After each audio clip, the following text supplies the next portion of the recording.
Bueno, buenas noches Camilo, buenas noches compañeros. Rafa, ¿cómo estás? ¿Cómo anda la cosa? Saludo a todos los compañeros que estén mirando y están siguiendo la transmisión. Bueno, yo quiero arrancar, pues es mi vuelta después de dos programas, ¿no? Creo que Dos programas. dos programas que no estuvimos. Bueno, como ustedes saben y se informaban acá los compañeros, Rafa sobre todo, falleció mi viejo hace, el 12 de agosto, de manera un poco repentina, a pesar de que ya tenía sus nanas. Y bueno, esa circunstancia nos sacó un poco del ruedo, porque inevitablemente te altera, te complica para pensar. Sí, es el duelo. Exactamente. Sí, bueno, yo nada, que agradecer, la verdad que no quiero nombrar a nadie en particular porque sería injusto, pero han llegado saludos de innumerables compañeros y compañeras de muchísimos lugares, bueno, de Argentina ni que hablar, donde hay muchos compañeros y que tienen un contacto más fluido con nosotros, pero de acá, de Uruguay, de España, de diferentes lugares con recuerdos y confirmando lo que uno sabe que era un tipo muy querido. Y bueno, nada, me parece que el recuerdo que hizo Rafa en el último programa es tal cual. La descripción que hizo es un poco objetivo lo mío porque soy el hijo, pero la verdad que era un tipo que en ese sentido uno es lo que es también por él y en gran parte, ¿no? Por él. Y bueno, nada, yo solo recordar que era un tipo, además de ser muy querido y demás, era un tipo muy íntegro, muy políticamente no se enroscaba en discusiones menores ni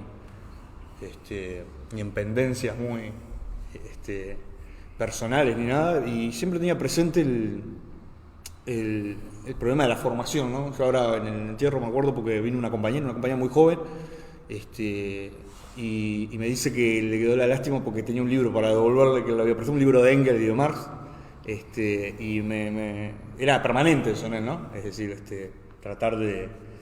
Me hacía acordar aquello de los que decían los exiliados rusos cuando los metían presos en Siberia, que tenían que fugarse con uno transformado, ¿no? Él siempre estaba tratando de formar algún subversivo más, con la herramienta que tenía, ¿no? Porque era un obrero leído. Yo decía que era un obrero leído, no extremadamente formado, pero con una cultura general amplísima.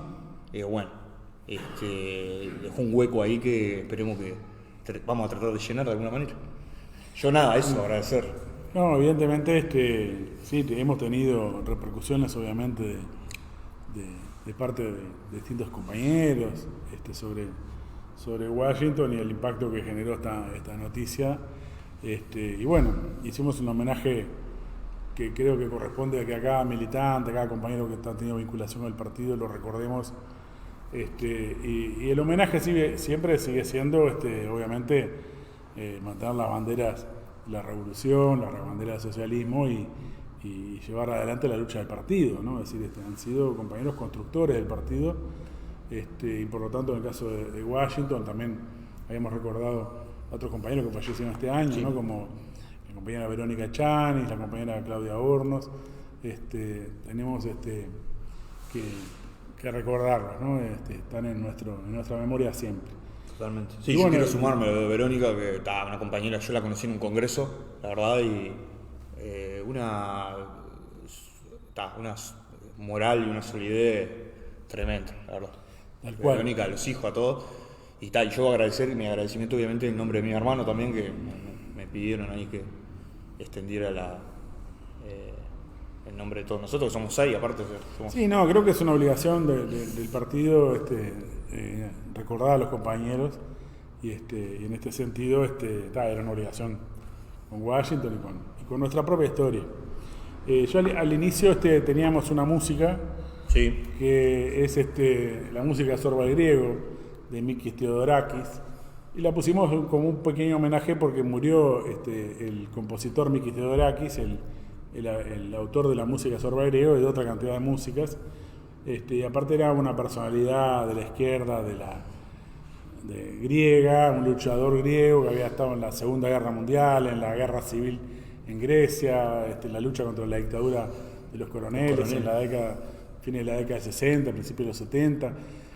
O sea que era casi que un mito, no una persona en Grecia, Pero más allá de eso, como siempre abrimos con una música, me pareció oportuno Excelente. Abrir con Sorba Griego. Bueno, vamos al tema de hoy. Vamos a los temas de hoy. A los temas de hoy, sí. Pero básicamente podemos empezar por el título más llamativo que hemos puesto, que es ¿por dónde se fugó el narcos, señor ministro Luis Alberto Heber? ¿No? Porque han pasado ya no sé cuántos días desde la fuga y no se sabe todavía ni qué día se fugó, ni si se fugó vestido con un uniforme por la puerta delantera de la prisión o si se fugó a través de una reja.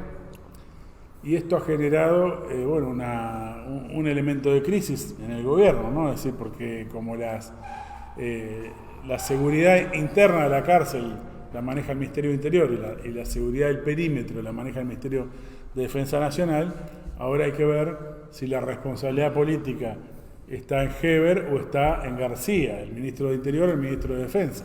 Y entonces hay allí un problema de cómo repartir esto, pero aparte que no se sabe el nivel de connivencia que puede haber de parte del personal y hasta de la superioridad de las cárceles, ¿no? Es decir, para que una persona que es un narco, después habrá que ver si es un narco de tamaño grande o chico, está saliendo sea por un agujero en una reja, o sea que todo el mundo sabía aparentemente que estaba ese agujero, o por la puerta, engañando a todo el mundo, bueno, seguramente requiere algún grado de connivencia y de complicidad de parte de sectores de las autoridades o del personal de las cárceles o de los que cuidan el perímetro.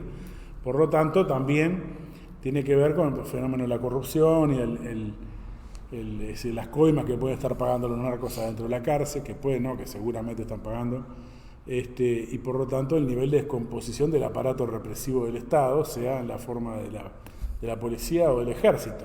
Entonces tenemos acá en un episodio, por un lado bochornoso, por otro lado se le puede buscar los ángulos risibles al asunto, porque no se sabe ni siquiera si lo atraparon o si se entregó. Si estaba tomando una Sprite en el bar Las Palmas o si él llamó y dijo me voy a entregar. Sí.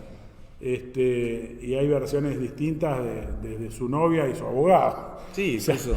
No solo de los ministros, sino también de los allegados al preso. Sí, y más allá de los detalles, ¿no? La descripción que hace Rafa es así, además, en un momento uno dice, bueno, como la información es tan contradictoria y todo el mundo se desdice, la impresión que me daba a mí, escuchando la radio, escuchando una versión, leyendo otra, era en diferentes días, porque aparte hasta 2 versiones en el mismo día, era que, bueno, que revela una improvisación, ¿no? Sí, la primera impresión que le da a uno es, bueno, esto... porque claro, uno puede decir, no necesariamente Heber tiene algo que ver, él como individuo, el punto es que le dicen a él, sí, en el mejor de los casos, ¿qué es lo que le están diciendo? Que el tipo reproduce una cosa un día y otra otro, y pasa por ese lado, me parece, es decir, un ministro que pasa de un ministerio a otro, que en el Parlamento lo interpelan por 2 cosas distintas, además, ¿no? O sea, lo cual revela también el nivel de improvisación del propio armado del gobierno. Por un lado lo interpela el senador, creo, por lo de Cantón Natier. Nunca me queda claro cómo se pronuncia, porque lo pronuncian de distinta manera. Sí, pero digamos, la empresa belga, ¿no? Concesionaria de puerto, lo interpelan en el Senado como ministro de Transporte y en diputados o intentan interpelarlo en comisión o a nivel general como ministro del Interior. Sí, sí. Lo cual revela un problema del personal hasta político. Ya hubo una moción de censura, aunque no había una interpelación, que obviamente no tuvo mayorías, en relación a la cuestión de este tema de Cantón Natier. Ahora me dejaste dudando sí, a mí. Pero sí, que sería de alguna manera el primer factor de crisis con Heber. Ahora estamos hablando de otra situación que es la de la cuestión policial y de las prisiones, ¿no? Yo voy a ver si encuentro la magia ahí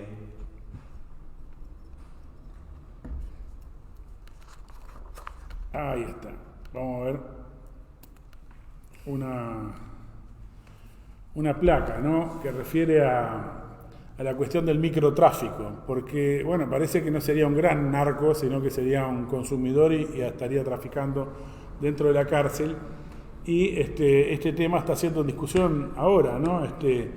El llamado microtráfico, las penas fueron endurecidas en la Ley de Urgente Consideración, la LUC, recientemente, lo cual está provocando que se haya incrementado la cantidad de presos que incluso son primarios, que no tienen antecedentes, que son perejiles, ¿no? Gente que mueve 3 pesos, muchas veces hasta para consumir, o para hacerse algún peso.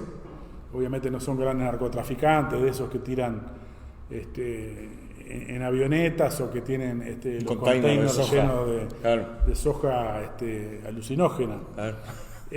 Acá estamos hablando de muchas veces mujeres, madres solteras, de jóvenes, que en muchos casos cae preso el hombre, ¿no? Así que muchas veces ya está preso. Ya está preso el marido o no tiene. Instaló la boca, digamos. Exacto. Y se da que por una posesión, a veces de una pequeña cantidad de marihuana o de otras drogas, van a la cárcel y ha sido agravado todo esto y no pueden ser, a pesar de ser primarios, no pueden ser procesados sin prisión. Exacto. Por lo tanto, se están llegando a las cárceles. Con un mínimo de 4 años. O sea, es una cosa de loco. Alguien que escribía que una persona hace 2 días atropelló en estado de ebriedad o drogado, no recuerdo cómo, a una mujer y mató a su hijo pequeño. Le dieron 1 año y medio. Y una mujer que quiere entrar 4 cigarrillos de marihuana en penal, 4 años de mínimo, que además no es negociable, digo, por lo que yo entiendo, por lo que entiendo de lo que se ha explicado. No puede salir antes, ni estudiando, ni... Sí, no tiene manera de reducir la pena, ni de salir antes. Yo creo que tú tenías uno más o menos de... Sí, hace 15 meses que asumió el gobierno de la calle. En ese momento había 364 mujeres en prisión y 15 meses después, hoy hay 540, lo cual triplica la tasa de crecimiento en el caso de los hombres.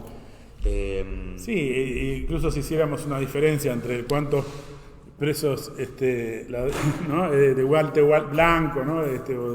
O de cuello duro con los presos pobres, bueno, acá lo que tenemos es claramente los presos de la pobreza, ¿no? Estamos hablando de la descomposición también que ha tenido la sociedad, el aumento del desempleo, la miseria creciente, y cómo el discurso de la seguridad de parte del gobierno se ha volcado en este sentido a pegarle al pequeño traficante, mientras que los vínculos muchas veces, incluso con sectores políticos, con algún edil, con algún sector policial, de parte del tema de los narcos, ha saltado a la palestra todo el tiempo. Yo creo que en este sentido hay que ver que es un elemento de crisis importante esto que estamos viendo.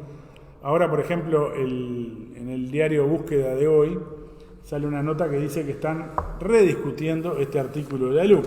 O sea, los mismos que lo propusieron, ¿no? Que lo aprobaron, es uno de los artículos de la Ley de Urgente Consideración que están para ser discutidos en el referéndum. Y bueno, ahora el gobierno está manejando la posibilidad de derogarlo, porque evidentemente pasa a ser este crecimiento explosivo de las mujeres en prisión, que son primarias y que son la única fuente de ingreso en su familia en muchos casos, un factor de crisis, pero el factor de crisis principal es que el discurso de la seguridad ha sido el discurso dominante de parte del gobierno, y entonces en esta cuestión de la seguridad se está produciendo una cantidad de elementos que muestran la corrupción de todo el aparato policial y de los jefes policiales que ellos pusieron, o de los mandos que ellos pusieron. Hay que recordar que la crisis del ministro Cardoso, la primera fue por su incidencia en el aparato represivo para pedir favores al tercero en el mando en Maldonado, en la jefatura de policía Maldonado, y por lo tanto ya ahí había un factor que no es el primero. Han habido denuncias en distintos departamentos de interior, en Cerro Largo, en otros lugares, de que la policía pedía dinero a cambio de tramitar o no las denuncias o cosas por el estilo. Más allá de eso, que sería un tema de la corrupción o la descomposición del aparato represivo, lo que tenemos aquí es que se ha instalado una crisis política en torno a dos ministerios, el de Interior y Defensa, los dos en manos del herrerismo. O sea, es una crisis que de alguna manera va a impactar en el ejército y en la policía y en estos dos ministerios, en relación a esta fuga, ¿no? Y que cuando todavía no se había terminado los ecos, ¿no? Apagado los ecos de la crisis entre los colorados en el Ministerio de Turismo. Sí, además hay algo que es llamativo, porque cuando se le pregunta, se lo consulta al ministro actual del Interior sobre esto, porque visitó una cárcel, Heber aparece en todos lados, ¿no? Está realmente el hombre crisis, podría ser, porque aparecen todos los problemas. Él dice que sí, que es un problema el crecimiento de mujeres en prisión, que además hay que agregar algo, no son las mujeres en prisión, sino además los niños, porque muchos están presos con sus hijos, ¿no? O sea, muchas están presos con sus hijos, así que el crecimiento es mayor al que se maneja, porque...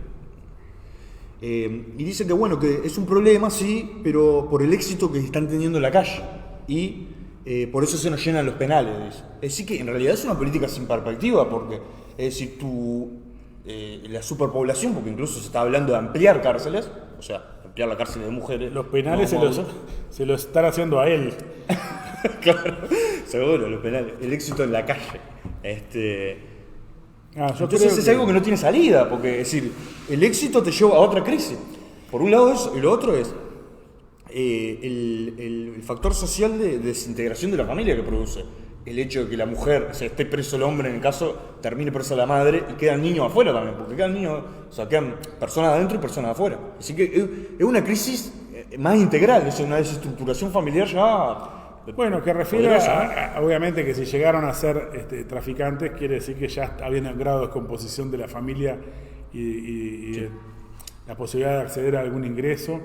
Ya desde antes, que tiene que ver con la descomposición de la sociedad, es decir, la crisis de conjunto, a la cual la política del gobierno respondió con una receta de llenar las cárceles de presos, y esto no abre ninguna salida. Por lo tanto, ahora vamos a entrar a discutir cómo se superpoblan las cárceles.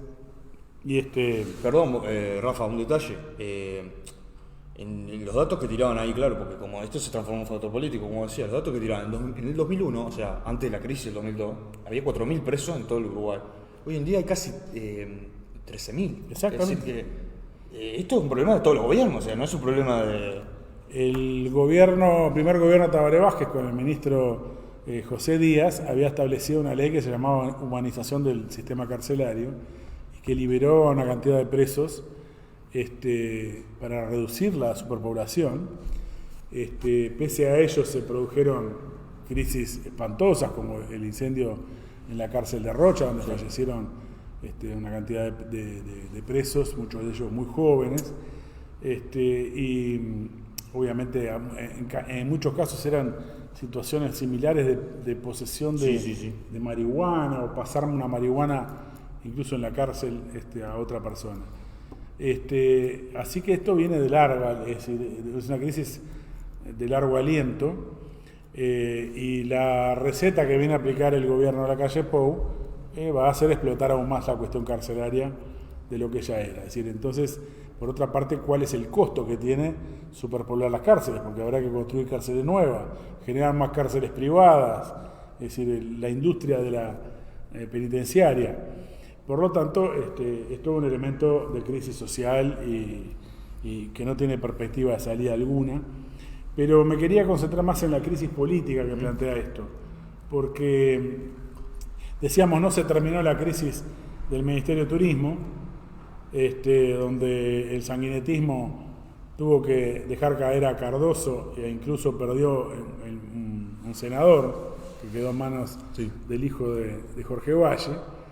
Y ahora tenemos esta nueva crisis en torno a la cuestión de la seguridad, pero también tenemos, por ejemplo, acá en un periódico, el periódico Búsqueda, el gobierno busca diferir debate de la reforma previsional ante referéndum contra la LUC, ¿no? Es decir, muestra un grado de empantanamiento de parte del gobierno, porque, bueno, si estamos hablando de que no puedes hacer esta reforma, ¿cuál otra reforma van a hacer? Es decir, entonces, mientras tanto, en los primeros años de gobierno, el gobierno empieza a estar paralizado, porque la LUC es muy importante, pero en todo caso es el marco o una herramienta para llevar adelante una ofensiva, no es la ofensiva en sí misma. La ofensiva es lo que van a llevar adelante ahora. Y entonces, si tienen que esperar hasta mayo del año que viene o junio del año que viene para llevar adelante la reforma jubilatoria y previsional al Parlamento, quiere decir que todos estos fenómenos de pugnas entre grupos políticos de la coalición de gobierno y de posicionamiento de cara a las siguientes elecciones que ya están arriba de la mesa, ¿no? Donde están viendo quién se queda, por ejemplo, con los restos del Partido Colorado, ¿no? Es decir, si se lo queda Manini Ríos. Sí, hay muchos pases en el interior, ¿no? Hablando de... Ya hay varios pases. Ya metiste una nota, búsquenla en la web, temporada de pases, también hay pases del Partido Colorado, ¿no? Sí, tal cual, desde Cecilia Aguiluz y bueno, ahora no recuerdo. Hay alguien sí de Colonia, creo que es. De Colonia. Que se van pasando al partido Cabildo Abierto, y también ha habido algún pasaje a nivel de concejales o ediles, concejales de Canelones, que se han pasado a Orsi desde el Partido Nacional. No es solo el Partido Colorado el que está complicado. Así que quiere decir que cada vez más que se vaya acercando el periodo electoral, esta pugna entre los partidos de la coalición, que son 5, no es menor, cada uno va a intentar sobrevivir a costa de los otros, y por lo tanto hay que ver en qué medida se puede mantener la cohesión, sin mencionar los elementos de la crisis de la pugna intercapitalista propiamente dicha. No, si pongamos un ejemplo, ¿cómo van a resolver, suponiendo que se pongan de acuerdo sobre todo el resto de la reforma de seguridad social, cómo van a resolver la cuestión de la caja militar? Es decir, hablan de aumentar de 60 a 65 años la edad de retiro, y los militares se retiran a los 47, creo, años de edad. Por lo tanto, ahí hay todo un problema, además que se retiran con una jubilación muy superior a la de un trabajador, que se retira con el 50%, pongamos, de su promedio de salarial, mientras que los mandos militares se retiran con el 100% o más, ¿no? El 100% como mínimo del último sueldo o del cargo siguiente, como si les correspondiera un ascenso. Por lo tanto, tienen una jubilación privilegiada.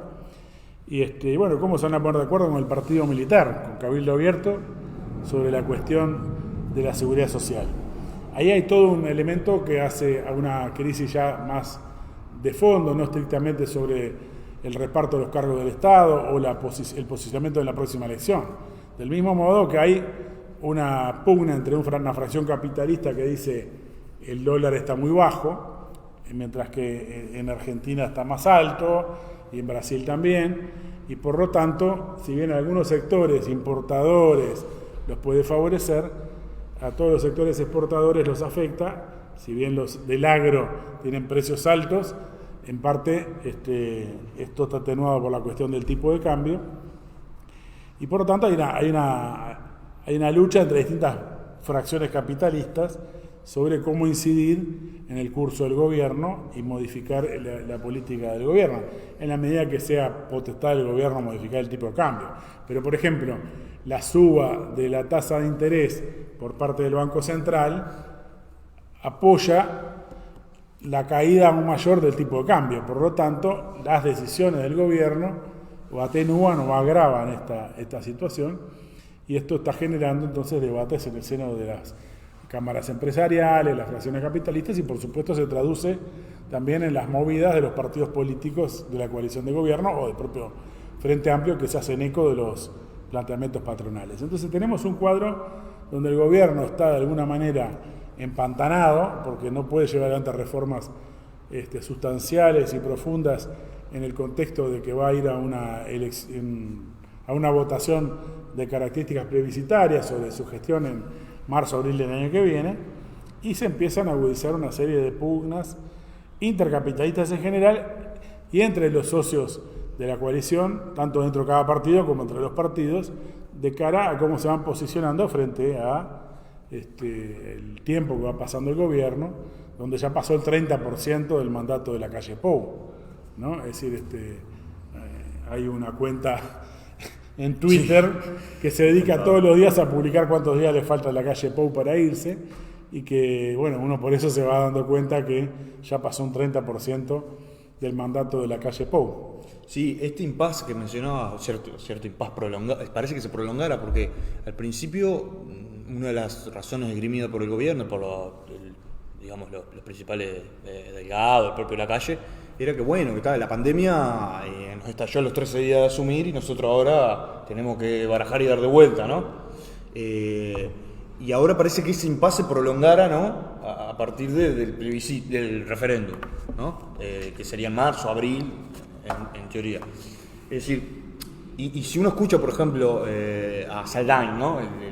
El hombre del gobierno en la comisión de expertos de la reforma de la seguridad social, dice que bueno, ante una crítica de los sectores del FA que integran, sobre todo Murro, que bueno, que la comisión no está funcionando, lo cual es otro factor más, ¿no? También de este impasse, me parece.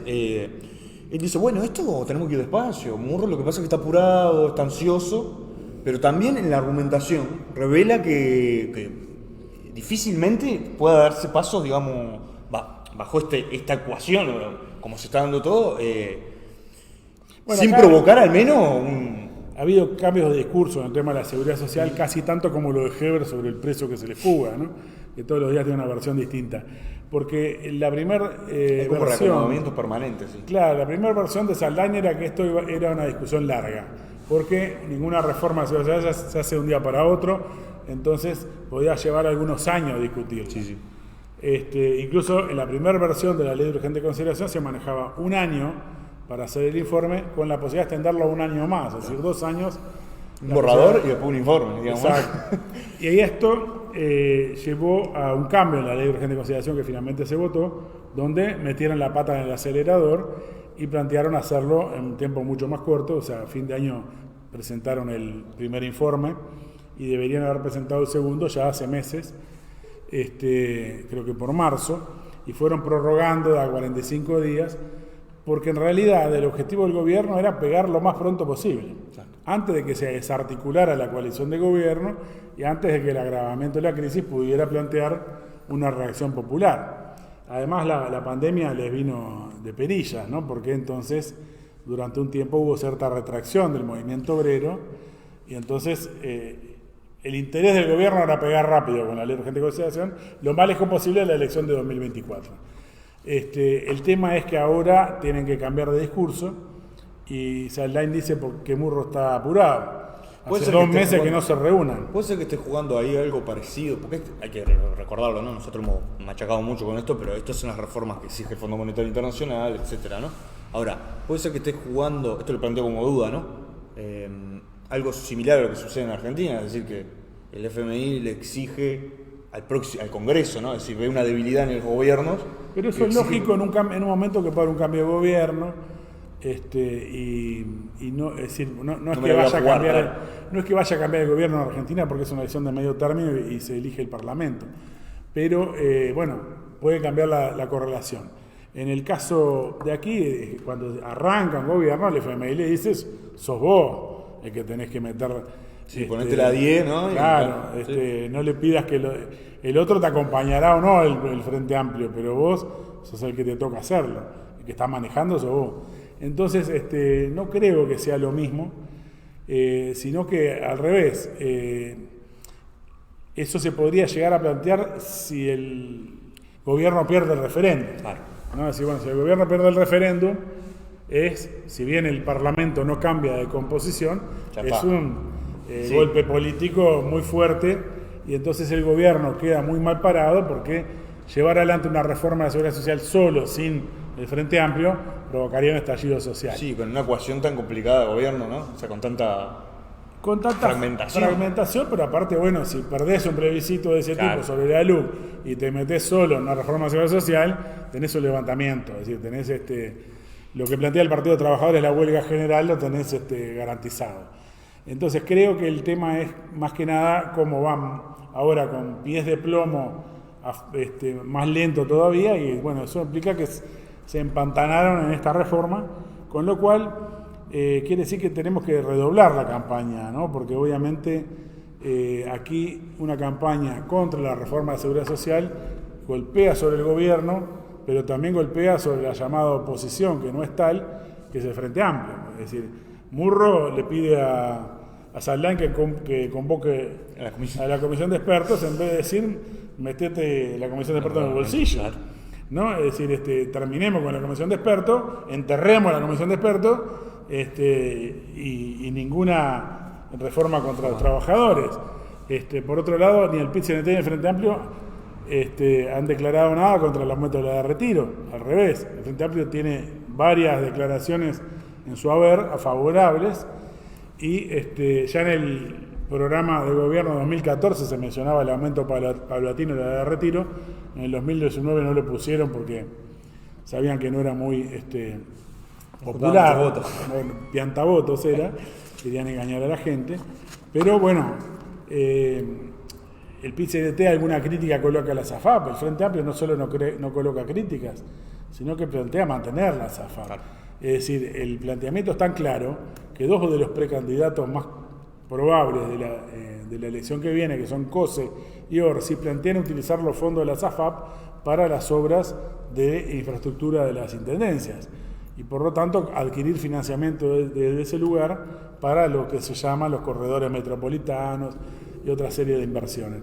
Entonces, esto es el argumento para mantener la SAFAP. En realidad están haciendo buena letra frente al capital financiero. Ese me parece que es el mensaje principal que tenemos que hacer. Por lo tanto, la llamada oposición termina sirviendo a los mismos amos que los otros, es decir, por métodos diferentes. No estamos hablando de que el método de gobierno de la calle Pou y el método de gobierno de la oposición sean exactamente lo mismo, pero los intereses empresariales, los intereses de UPM, de Catón Natier y de todo lo demás, en todo caso puede haber una pugna entre distintas operadoras del puerto, pero todos quieren el puerto privatizado, y será la empresa A o la empresa B. No plantean la liquidación de la privatización portuaria. Entonces acá hay un tema que me parece que es relevante y podríamos entrar, que es el tema del Frente Amplio, ¿no? Sí. Para ver la situación política desde otro lugar, porque está toda esta discusión que parece como superestructural, ¿no? Es decir, bueno, por eso, porque el gobierno empantanado, y uno dice, bueno, y la oposición está en pie de guerra para que entierre la comisión de expertos, para reclamarle aumento de salario, para parar las privatizaciones en ANCAP, o para enfrentar al gobierno, incluso desde el punto de vista de sus intereses electorales. No, el Frente Amplio está enfrascado en cómo nombra a un presidente del Frente Amplio. Si estuvieron como un año discutiendo una autocrítica que era como una discusión bizantina, ¿no? Sobre el sexo de Los Ángeles. Pero además donde se perdió el sentido de las palabras, porque nadie vio ninguna autocrítica. No, es una cosa rarísima. Seguramente se criticaban unos a otros bajo la palabra autocrítica. Exacto. De todos modos, la autocrítica se demuestra cambiando lo que uno hizo. Y eso es lo que no hicieron, sino que en todo caso lo profundizaron, porque ellos le fueron generando al gobierno un ambiente favorable a la LUC en primer lugar, a la reforma de seguridad social en segundo lugar, ¿no? Es decir, si el referéndum de la LUC sale no es por iniciativa de los jefes del Frente Amplio, es porque desde abajo empezó a haber protestas y los propios dirigentes sindicales y de las organizaciones sociales tuvieron que dar cuenta frente a esas protestas, esas presiones, de que algo tenían que hacer. Empezó a surgir lo del referéndum y el Frente Amplio estaba en contra, gran parte de sus grupos. Orsi estaba en contra, todo el mundo lo sabe, dijo que no tenía tiempo para hacer campaña, pero era una manera de no meterse en una batalla contra el gobierno y quedar bien con los que quiere ganarse él, que son los sectores empresariales que apoyan al gobierno. Así que tenemos en este sentido una oposición que nos opone y una lucha desde abajo que viene creciendo. Ahora se va a expresar en un nuevo paro general el 15 de septiembre. Pero en este contexto de Frente Amplio y la propia dirigencia del PIT-CNT está discutiendo la cuestión de la presidencia del Frente Amplio y la presidencia del PIT-CNT.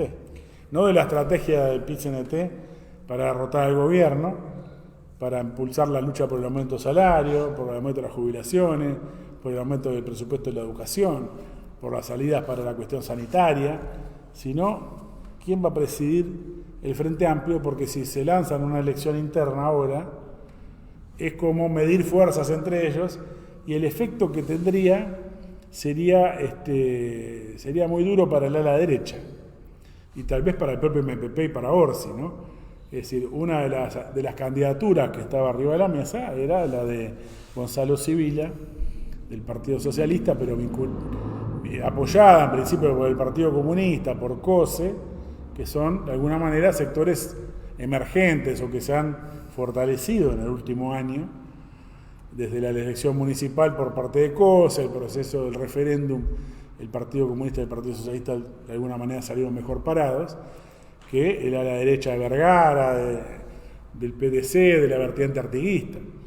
Y entonces este descubrimiento, este lanzamiento por parte de Mujica y otros sectores de la candidatura de Fernando Pereira, que está vinculado a la vertiente artiguista, que estaba en contra de lanzar referéndum, si bien es cierto que se puso a la cabeza de esa campaña desde el punto de vista del PIT-CNT, ¿no? Es decir, dentro de la interna del PIT-CNT, luego que se aprobó, la llevó adelante.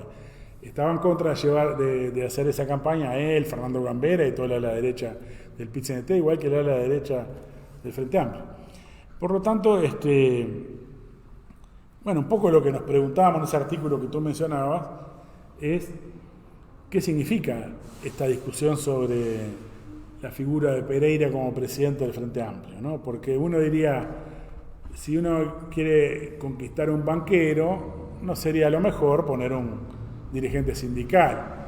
Si el discurso de la derecha es el Frente Amplio está presionado o sometido a la presión del PIT-CNT, y esto le quiere mostrar a los grandes capitales que no es así, más allá que 15 años de gobierno bastante banco de prueba, un dirigente sindical sería lo mejor. Primero que ya los banqueros tuvieron a un ex dirigente sindical que se llamaba Lula da Silva, ¿no? Así que fue un gran exponente de intereses del gran capital brasilero y por lo tanto mantuvo el carácter mixto, es decir, semi-privatizado de Petrobras y toda una serie de multinacionales de origen brasilero como Odebrecht y otras, a las cuales les abrió el terreno en América Latina también la diplomacia brasileña del gobierno de Lula, que también había encabezado la MINUSTAH, es decir, la intervención militar en Haití para beneficiar al imperialismo yanqui que había establecido un golpe de Estado. Entonces, no es que sea, un obrero nos asusta, ¿no? Es decir, los capitalistas no son bobos y todos saben, hace poco creo que Lecueder, Lestido, fue al PIT-CNT a despedirse y se fue a reunir con Fernando Pereira y dijo que tenía una excelente relación. Quiere decir que las cámaras empresariales conocen muy bien a Fernando Pereira. Es claramente expresión del sector más a la derecha en el PIT-CNT y que ha garantizado los ajustes salariales por debajo de la inflación, sin lucha alguna, por parte del pacto que ha firmado la burocracia sindical del Frente Amplio. Por lo tanto, no es alguien que vaya a espantar a los capitalistas, y uno ve la discusión interna del Frente Amplio y los que están diciendo más rápido que sí son el ala derecha del Frente Amplio, ¿no? Vergara, García, el ex jefe de la OPP y que rompió por el Partido Socialista por la derecha. Todavía el astorismo no dijo la última palabra, pero en principio le dan el sí, el PDC, la vertiente artiguista, que sí que el ala derecha, en principio, y el MPP, que en el caso claramente de Orsi, uno dice, está más cerca de la ala derecha, están con Pereira. Así que tenemos esta cuestión como forma parte de una crisis en el propio Frente Amplio, una pugna interna, y eso ha generado también una mini crisis en los sindicatos.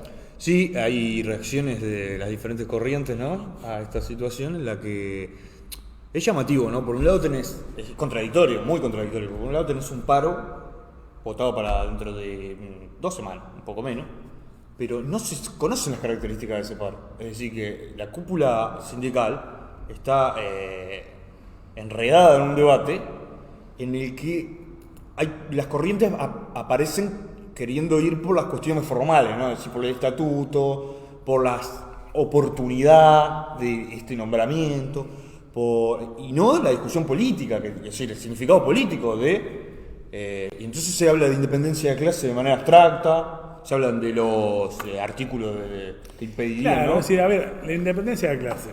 Uno puede agarrar y decir que el presidente del PCNT se vaya a ser presidente del Frente Amplio. Uno dice, bueno, ese pase, y todavía encima que no se dio, sino que se está discutiendo, obviamente hay mucha gente que dice esto afecta a la independencia de clase. Y no le afectó ir a la posición de la LUC del Frente Amplio en cuanto a bajarse de impugnar toda la LUC y llevar solo contra 135 artículos. No lo afectó en 15 años de gobierno que el Frente la dirigencia del PCNT haya colaborado con el gobierno del Frente Amplio al extremo que, por ejemplo, había un congreso del PCNT que había votado en contra de Bodnia, UPM, de forma unánime, y el PCNT hizo así, se dio vuelta como un panqueque porque lo apoyaba Tabaré Vázquez. Hay mil elementos más para profundizar. Entonces, reducir la independencia de clase, así Pereira está en discusión si puede ser presidente del Frente Amplio, es reducirlo a una discusión sobre el grado de autonomía formal y orgánica de los sindicatos, cuando lo que está en juego no es, ningún sindicato depende del Frente Amplio, desde el punto de vista orgánico, son todos autónomos del Frente Amplio, lo que está en juego es la subordinación política de esos dirigentes a la orientación política del Frente Amplio, y por lo tanto, cuando el Frente Amplio hablaba de gran acuerdo nacional y votaba la mitad de la LUC, los grandes dirigentes del PCNT, y en esto incluimos a los del Partido Comunista obviamente también, estaban negociando en el Consejo Superior de Salarios que los ajustes salariales fueran por debajo de la inflación y no convocando ninguna lucha, porque había que ser patriótico y cerrar filas en el marco de la pandemia y el argumento que se te ocurra. Entonces ahí muestra una continuidad de la orientación política del PCNT con la del Frente Amplio. De todos modos, el PCNT es claro que está sometido a una presión desde abajo mucho más intensa que la que no sufre se puede caer en la vulgaridad de Amplio. decir, porque ahora Fernando Pereira, quiere pasar de una presidencia a otro, ¿no? Le falta ser presidente del club de bocha de no sé qué cosa, porque él dice además que no va a renunciar a nada, porque nadie lo propuso formalmente cuando todo el país ya vio que el principal grupo, así el principal sector político del FA, que tiene 20 legisladores, sacó un comunicado con 3 puntos donde lo apoya, y ahora dice, no, vamos a posponer la elección para después. Así que hay toda una serie de especulaciones, ¿no? En el que acá juega el Congreso del FA, el Congreso del PCNT y la reforma contra la LUC. Y hay una manipulación, ¿no?, de eso en base a una especulación para las elecciones. A mí lo que me da, cuando leía la nota, que volvemos a recomendar, está en la página web, sobre esta situación, me daba que todos estos movimientos son como los movimientos de apertura en el ajedrez, ¿no? Es decir, todo el mundo está como, muevo acá porque, y en realidad lo que hay detrás es el problema de las candidaturas para 2024, ¿no? Es decir, cómo cada uno encierra al otro en una pelea que obviamente no son las peleas que hay en el gobierno, que son abiertas entre Colorado, que se pelean, pero que son insinuaciones, ¿no?, de tiros por elevación todo el tiempo entre los distintos sectores del Frente Amplio. A la vez, yo creo que es importante subrayar que la llamada, una llamada, ¿no?, porque nadie la llama, así que decir, la que topológicamente se da a la izquierda del Frente Amplio en oposición a Vergara, a Astoria y otros, es el Partido Comunista y, por ejemplo, Oscar Andrade en particular, tiene un planteamiento que es volver a darle fuerza a la derecha. Exacto. Es decir, fortalecerla nuevamente con el argumento que para ganar necesitamos a todos. Es decir, el partido catch all, ¿no?, el partido que atrapa votos de todos lados. Que es un poco lo que siempre fueron los partidos tradicionales, ¿no? Siempre tenían a un elemento de derecha, uno de centro y uno de izquierda. Y por lo tanto podían sumar votos de todos lados y competir mejor contra el otro. Y siempre cuando un partido perdía una de las salas, decía, uy, qué macana, mira, Wilson Ferreira perdió en el 71 porque los fachos se le fueron con Bordaberry. Y entonces perdió votos por derecha.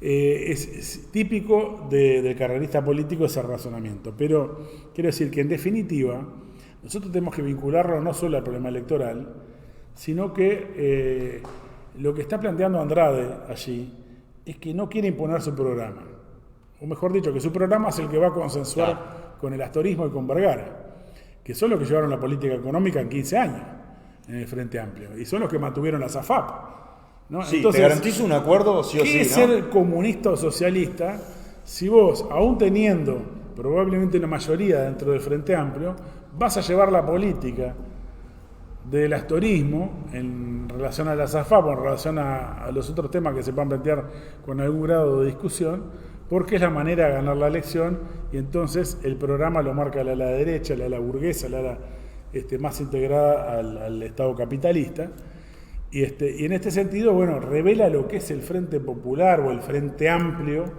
como recurso político, porque es un recurso político para que los obreros abandonen. Se dicen comunistas, pero tienen que abandonar la lucha por el poder obrero. Se dice socialista, pero tienen que abandonar la lucha por el socialismo. Hay que mantenerse en el capitalismo, porque si no perdemos a los aliados Vergara, a los aliados Astori, a los aliados Rubio y a los aliados de la democracia cristiana. Tenemos que mantenerlo. Y entonces ese es un mecanismo de contención desde el punto de vista de las luchas inmediatas, pero por supuesto aún más profundamente del programa estratégico, histórico de la clase obrera. Es decir, la clase obrera tiene que resignar la lucha por el gobierno obrero. No puede plantearse la lucha por el gobierno obrero, porque eso no se puede hacer con Astori ni con Vergara. Y entonces, ¿qué plantea Andrade? Plantea un nuevo gobierno, como el último de Tabaré Vázquez. Bueno, dice, no, un poco más relacionado con las luchas sociales, un poco más relacionado con el movimiento popular. Bueno, pero ese relacionamiento es la subordinación del movimiento popular, que en todo caso, como mucho, intentará generar alguna presión del movimiento obrero a un gobierno burgués. Esto es un poco lo que está planteado como perspectiva estratégica. Entonces, ¿cuál es la autocrítica que hace Andrade? Claro. De su pasado, de los 15 años de gobierno? Se plantea volver a lo mismo.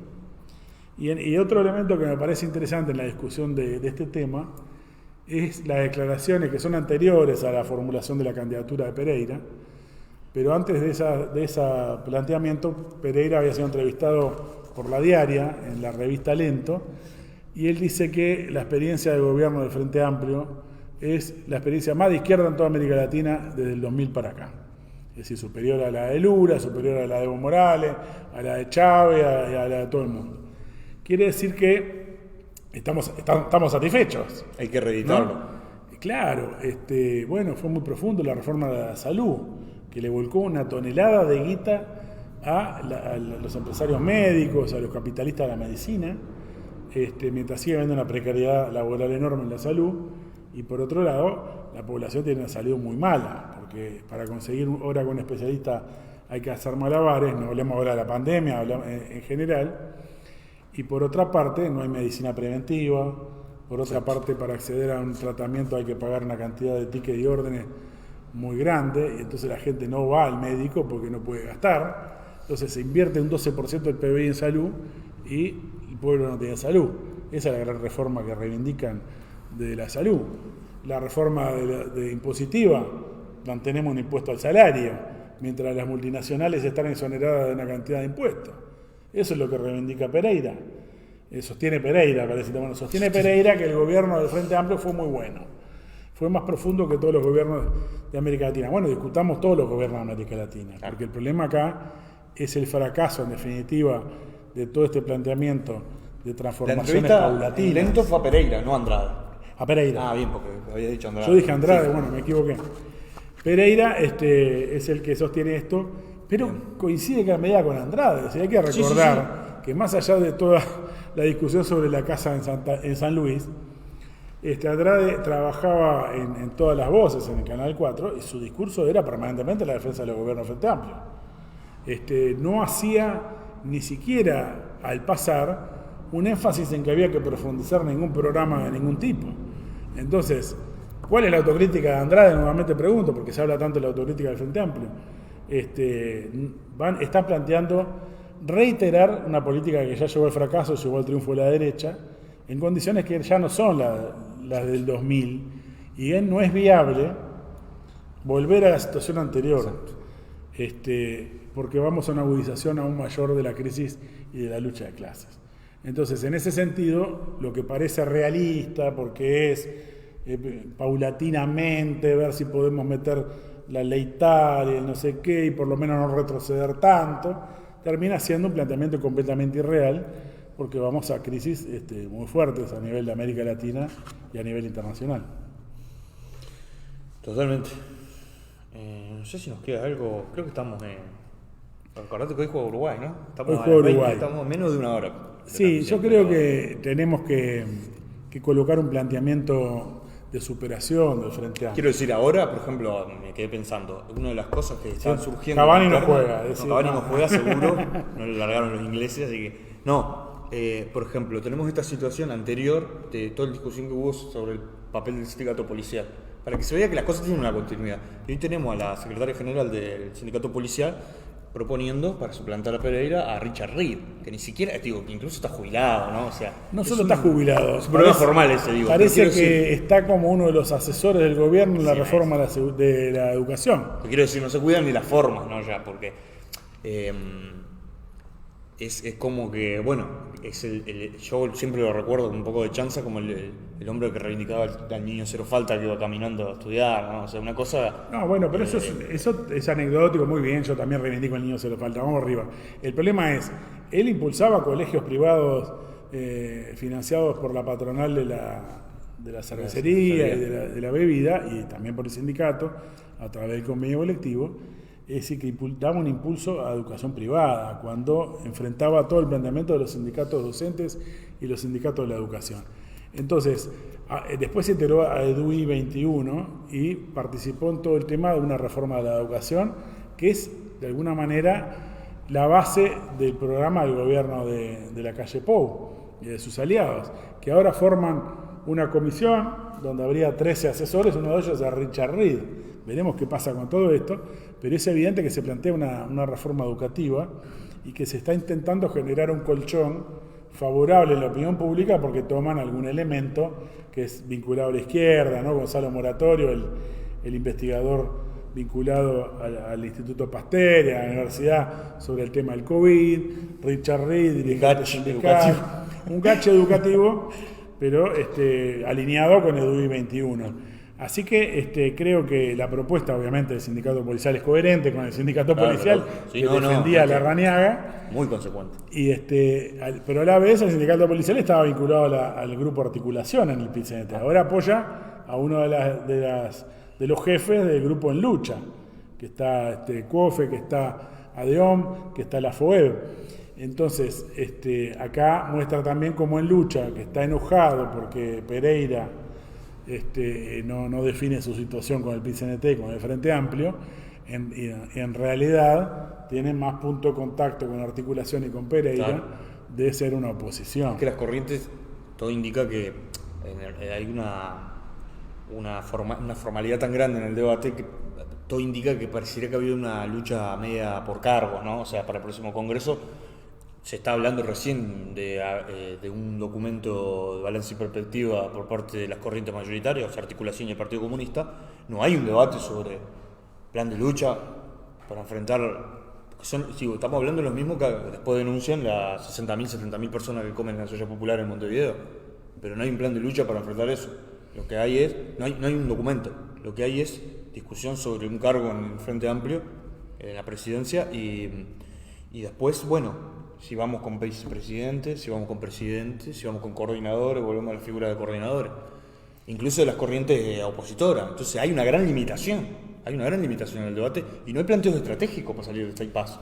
No hay un planteo de superación sobre la base de la discusión de una plataforma, de un plan de lucha, de un encuentro de trabajadores o un congreso de base. O sea, porque perfectamente uno, si es una corriente opositora, podría plantear a un congreso burocratizado, donde se habla de 2.000 delegados, en el velódromo, ¿no? Delegados que normalmente son designados más desde arriba que desde abajo, ¿no? Es decir, no son mandatados, no son electos en asamblea. Donde hay direcciones que no han sido renovadas, ¿no? O sea, se está hablando de como un congreso con muchas irregularidades. Quiero decir, en una situación en la que se viene de la pandemia, con direcciones que se han autoextendido los mandatos, no han habido elecciones. En un contexto, ¿no? Que, a pesar de eso, han habido huelgas, han habido luchas muy importantes y las siguen habiendo.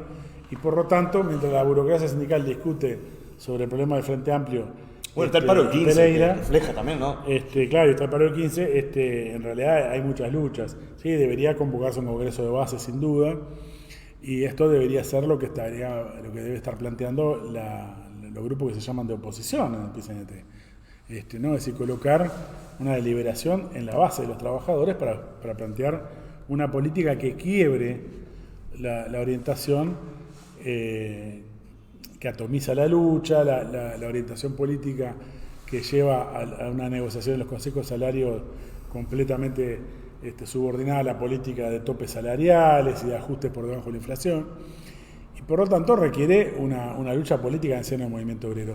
Yo quería más llegar a una conclusión sobre el otro aspecto, ¿no? Es decir, el Frente Popular, el Frente Amplio, que ya hemos mencionado anteriormente como un frente de colaboración de clases con fracciones capitalistas y que veníamos mencionando anteriormente, es una herramienta de contención del movimiento obrero, es un recurso político de contención de la lucha por el poder. Por eso nace en momentos de radicalización de la lucha de clases y donde está planteado la cuestión de la revolución y la contrarrevolución, es decir, no surgen en momentos pacíficos como un aparato electoral.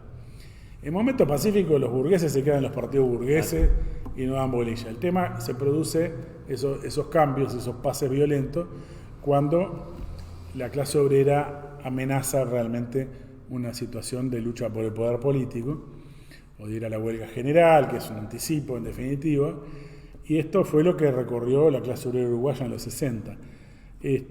Yo creo que lo que se deduce de toda esta experiencia de 15 años de gobierno del Frente Amplio, de los gobiernos nacionalistas en América Latina, que es irrepetible, que es decir, si se repite no va a ser en las mismas condiciones, sino en peores condiciones, es la necesidad de prepararse por un periodo convulsivo. Es decir, que la izquierda, y me refiero sobre todo a la izquierda que se proclama fuera del Frente Amplio, que se proclama revolucionaria, o combativa, o radical, si está mirando cómo gana 3 votos más y 3 bancas más, o lo que sea, que por supuesto haremos la lucha por todo eso cuando haya que darla, y piensa en un proceso paulatino, en un proceso gradual de reformas, etcétera, está condenada, porque el proceso político no es ese, es el ataque de los capitales para reducir los salarios, para reducir las jubilaciones, para aumentar la tasa de ganancia de los capitalistas a partir de la intervención del capital en todas las áreas donde el Estado hoy le pone algún límite y por lo tanto necesitan liquidar la educación pública, la salud pública, la seguridad social pública y abrir paso a la especulación financiera y a las ganancias capitalistas. Eso implica un ataque a fondo a los derechos de los trabajadores. Entonces no estamos en la época ilusoria de que podíamos de a poquito ir avanzando. Aunque no llegábamos al socialismo, bueno, si mejoramos un poco está todo bien. Se plantean grandes luchas como las que hubo en Chile en 2019 y que sacuden a los regímenes políticos y por tanto la izquierda debe discutir esto, la necesidad de un frente independiente de la burguesía, un frente de trabajadores que coloque el eje en la acción de las masas, en la acción directa de los explotados y no que los explotados son un ejército de reserva a favor del parlamentario o de la elección. Es decir, es la tropa que apoya al que está en el Parlamento. Sino que al revés, en todo caso, si alguien ocupa una banca parlamentaria, tiene que estar al servicio de motorizar la lucha popular. Y ser una caja de resonancias, una tribuna, es un tribuno socialista que plantea la superación del capitalismo, que denuncia el régimen y no que lo fortalezca, generando la ilusión de una transformación paulatina o una mejora dentro de los marcos del régimen. Es decir, esta cuestión me parece que es central y por eso plantea la discusión estratégica del gobierno obrero y socialista, de la lucha por el poder obrero. Totalmente, ¿no? Si cuando uno se pertenece a una fuerza antagónica, sobre todo a la izquierda, bueno, nosotros le decimos a la izquierda, al Frente Amplio, que reivindica el socialismo o reivindica en su nombre el comunismo, está ausente absolutamente, ¿no? Es decir, no aparece como una fuerza antagónica, sino que todo el discurso es en los marcos, presentar un proyecto, conseguir más votos, esta situación, medrar, ¿no? Siempre como pata izquierda del régimen capitalista, un régimen que no solamente que busca avanzar sobre los aportes jubilatorios, sobre el ahorro de los trabajadores en la educación y la salud, sino que transformó la propia pandemia en un negocio, ¿no? Es decir, copa todas las esferas, digamos, y hasta la cuestión de la vida, incluso en masa, ¿no? Cuando se presenta como un problema en masa, la muerte y la vida, la logró transformar en una fuente de riqueza, ¿no? Sí, y cómo los estados y la inversión pública se traducen en ganancias capitalistas de los monopolios, por ejemplo, de los laboratorios, ¿no? Es decir, la mayor parte de la investigación en vacunas y en cualquier aspecto de la medicina la hacen las universidades o las instituciones públicas o la financian, y sin embargo las patentes están en manos de los laboratorios, y de esta manera hay una ganancia fabulosa. Aparte, son los estados los que compran las vacunas, por lo tanto son el mercado para los capitalistas que se favorecen. En algún punto es un éxito del capitalismo, pero es inviable. O sea, el punto es que un régimen que es funciona completamente de esa manera, parasitario, ¿no? Es decir, que el financiamiento de la investigación lo hace el Estado, el dinero, el que pone la plata para que vendan las vacunas es el Estado, y la ganancia es privada. Es claramente la radiografía. Lo que plantean los que defienden las patentes es que si no, no va a haber inversiones, y las inversiones son estatales fundamentalmente. Yo creo que básicamente hoy podemos ir dejando por acá. Sí, esperemos ganar Uruguay, ¿no? Esperemos ganar Uruguay. Saludo a los compañeros peruanos de todos modos, pero bueno, intentemos esta vez no salir mal parados. Y bueno, seguir abriendo esta discusión en la izquierda y en el movimiento obrero de las perspectivas estratégicas. Este es un año muy particular, porque hay congreso del PIT-CNT, pero más allá de eso, la discusión tiene que estar dada por el hecho de que, a diferencia de pocos meses atrás, que estaba la fantasía de una iniciativa del imperialismo y de la derecha descomunal, que arrasaban con Trump, con Bolsonaro y Macri, la calle y todo el mundo, estamos en la época en que el ejército más importante y poderoso del planeta se tuvo que ir porque unos miles de talibanes los echaron de Afganistán. Por supuesto que seguramente podemos decir que el ejército yanqui se va más por los problemas del imperialismo yanqui, no en Afganistán, sino en el resto del mundo, y no tanto por una derrota militar propiamente dicha. Pero quiere decir que esto es lo que explica justamente que estamos en una etapa de crisis del capital, y de decadencia, descomposición de los estados, los regímenes y del principal imperio del planeta, el imperialismo yanqui. Así que ¿cómo vamos a reducirnos a discutir la cuestión de si los sindicatos deben ser autónomos o no del Frente Amplio? Nosotros que tenemos que discutir cómo nos preparamos para una perspectiva estratégica de características revolucionarias, es decir, para un periodo, una etapa revolucionaria, en la cual la clase obrera debe volver a discutir, como lo discutía antes que surgía el Frente Amplio, en el 71, discutían los obreros, los estudiantes, los luchadores, cómo acabar con el capitalismo, cómo establecer un poder obrero que termine con el capital, que es la única manera de resolver todos los otros aspectos que se mencionan en las plataformas reivindicativas de los sindicatos. Entonces, la cuestión de los sindicatos es tan fundamental, esta discusión que tenemos que plantear, pero debe abarcar una discusión también sobre las perspectivas para la izquierda en Uruguay. Totalmente. Y tratar de evitar esa discusión en los periodos electorales, digamos, y reducido, no en periodo electoral. En periodo electoral también tenemos que debatirlo, pero reducirlo el problema de la intervención solamente en las elecciones, ¿no? Sino empezar antes a discutirlo.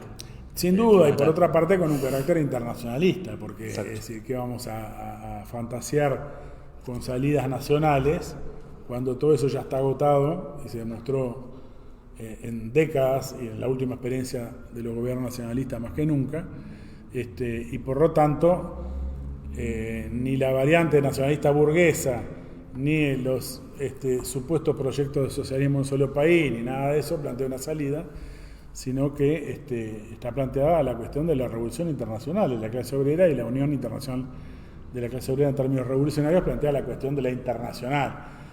Obviamente sabemos que estamos en un cuadro de retroceso ideológico, seguramente, de la conciencia de un sector en términos más masivos, pero esta discusión hay que colocarla en los sectores más conscientes y más militantes, más dedicados a la política dentro de la clase obrera. Más empeño le han puesto, ¿no? Exactamente, y más conscientes en la clase obrera, en la vanguardia obrera. Así que bueno, esta es una discusión que hay que abrir, y que hay que abrir incluso con otras organizaciones de la izquierda también en nuestro país. Y lo haremos en la Tribuna, etapa que se viene. obviamente que Tribuna TV está al servicio de eso también, fundamentalmente. Exactamente, en Tribuna TV y en los medios internet, etcétera, vamos a hacerlo, y también en los medios escritos. Bueno, Rafa, quedamos por acá. Quedamos por acá, a los compañeros les pedimos que le den me gusta, que lo compartan, que lo difundan. Comenten, critiquen. Y bueno, discutamos estas ideas en próximos programas. Rafa, nos vemos entonces. Nos vemos entonces, vamos cerrando. Vamos a cerrar sin música para que no nos afecte YouTube ni Facebook. Exacto, los por derechos de Teodorakis y el Teodorakis, Griego, otros compañeros. Casi nada. Bueno, hasta la próxima. Chao.